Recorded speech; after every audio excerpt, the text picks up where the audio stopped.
Welcome back to Outrage Science Bites. I'm David Beckmeyer, and this is day 30 of our challenge, the final episode of our deep dive into bridging our divides. We've spent an entire month exploring what bridging is and how to navigate the toughest challenges, from social media discord to high-stakes dialogue. For our last episode, we want to close with a focus on practical, actionable hope. We're joined by Guy and Heidi Burgess of Beyond Intractability again. Guy shares practical conflict resolution exercises developed to help people manage deep political and moral disagreements more constructively and respectfully. Here's Guy. There are also some ways to start thinking a little bigger about some of these issues. We've got a couple of exercises on our site. One we call the common ground exercise. I use this with my students a lot, and took a controversial cluster of issues. And I had students role play, but you could talk about real issues. But the first question is, okay, I know we disagree about a blah, but what do we agree on? And try to make a list of areas of common ground. And then make another list of, okay, what do we disagree about? And then we ask, okay, now let's look at these disagreements a little bit. Which of these disagreements are attributable to differing images of some objective fact or another? Is this factory dangerous or is it not? That sort of thing. So you decide, okay, these are fact-based disagreements and these are moral disagreements. So on the fact-based ones, you say, well, is there some way we could find out an answer that we would all trust on this? And so maybe you have, and we did this years ago we had a big controversy about a nuclear facility near town. And what we did is we got experts from both the left and the right with wildly different views on this particular technology to look at a whole series of technical analyses of it and decide whether those were reliable or not. So there are joint fact-finding processes that one could imagine. But on the moral questions, they say, okay, we disagree about this. Take abortion, for example. How can we handle this disagreement more constructively? Are there ways we can try to persuade one another that our view is right, but do it in a respectful way that maybe does a good job of giving you at least a chance to persuade people that you're right? If it turns into a shouting match, nobody's even listening to the arguments anymore. So by the time you dissect a strained relationship this way, it starts getting to be a lot more manageable. Another one that we use, we call it the golden rule exercise. And it asks you to first imagine that the other side won the big election. And then it asks you to think about, okay, I know they won. They have a mandate. The people have spoken, but what do they still owe me? They can, it isn't that if you've won, you can do everything. What are the limits? What do I expect them to do to treat us, even though they won? And I acknowledge that. And then you flip the table. Okay, now we've won. What are we still obligated to do for the other side in terms of treating them with respect, honoring their property rights, not forcing them to do things that they don't want to do?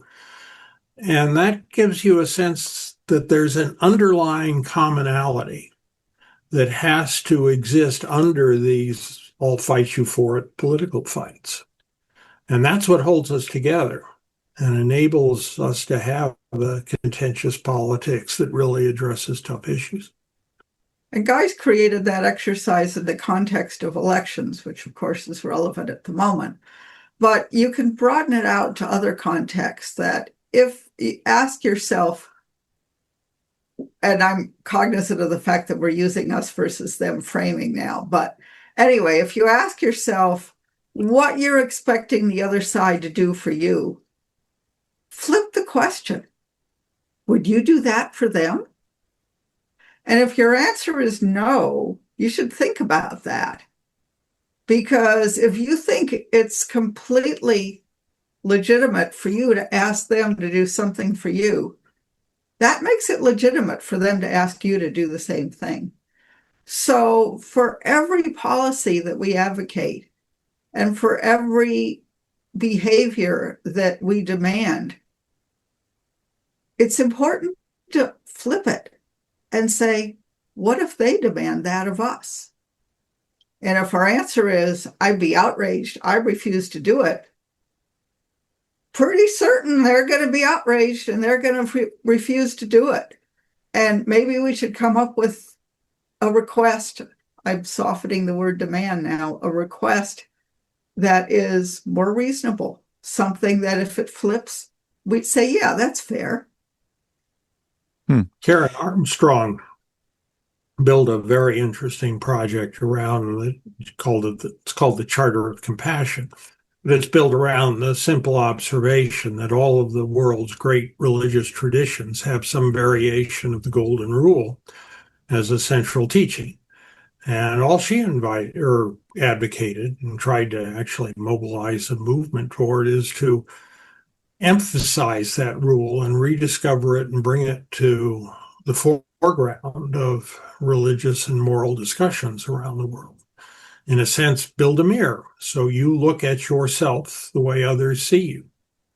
And if you don't come off very pretty, maybe you should change. So a lot of those exercises are on your website, Beyond Intractability. Is that the right website? Right. Yeah. Awesome. And we could send you links if that would be useful. Yeah, we'll 100% have the links in the show notes, but then it's also beyondintractability.org, right? Right. And there's a Substack, which is beyondintractability.substack.com. Mm-hmm. Perfect. And you can get to that from Beyond Intractability, I believe. Yes. And it's a free Substack, unlike a lot of the ones that you can spend a lot of money real fast. Ours is free, and it's going to stay that way. That's great. We're lucky to be able to do that. That's all for today's episode of Outrage Science Bites, and that's a wrap on our NaPodPoMo 2025 challenge. 30 episodes in 30 days. Stay curious, and until next time, I'm David Beckmeyer. Thanks for listening. Before we sign off, I want to acknowledge all of our wonderful participants. A huge thank you to Carissa Raskin, CEO Listen First Project, Paul Resnick, Michael D. Cohen, Collegiate Professor of Information and Professor of Information, School of Information. Kira Hammond, Senior Director of Programs, Urban Rural Action. Kami Akavan, Managing Director of the Center for Political Future, CPF, at the University of Southern California. Adam Mizell, Co-Founder and CEO, Us United. Matt Cotton, U.S. Baha'i Office of Public Affairs, Race Discourse Officer, Baha'is of the United States. Melanie Tresick King, Creator of Thinking is Power. Tanya Israel, Professor of Counseling, Clinical and School Psychology, UC Santa Barbara. June Cleese, Historian and Educator at Bay College in Michigan. James Cohn, Co-Founder and Executive Director, More Like Us. Guy and Heidi Burgess, Lifelong Educators and Conflict Resolution Pioneers, Co-Directors of the Conflict Information Consortium, Beyond Intractability, and the free BI Substack newsletter. Callista Small, Research Manager, More in Common. Tim Jones, Founder and Executive Director, Longer Tables. Kate Ullman, Executive Director, Legislative Semester, Co-Founder and Chair, Wisconsin Civic Learning Coalition. Lisa Swallow, Co-Founder, Crossing Party Lines. And special thanks to my co-director, Austin Chen. I also want to take a moment to recognize someone incredibly special in the podcasting world, Jennifer Navarrete, the powerhouse behind National Podcast Post Month, or NaPodPoMo. Now, I'm recording this on my phone in a closet because that's part of what NaPodPoMo is about, experimenting with different things, and that's something that podcasters do. So for those who aren't deep in the podcasting universe, NaPodPoMo is a global creative challenge that invites podcasters, brand new and seasoned pros alike, to publish 30 episodes in the month of November. It's about community, consistency, experimentation, and simply having fun making something together. 2025 marks 18 years of National Podcast Post Month. Jennifer, thank you for your leadership, your passion, and the supportive community you've built. You continue to empower countless creators, myself included, to stretch, grow, and persevere. Here's to you, Jennifer, and to many more years of NaPodPoMo. That's it for the 2025 challenge. And as always, if you enjoy these Science Bites episodes, you may enjoy the long-form Outrage Overload podcast at outrageoverload.net, where you can find out all about our work, including podcasts, events, newsletters, social media, and all of our contact information.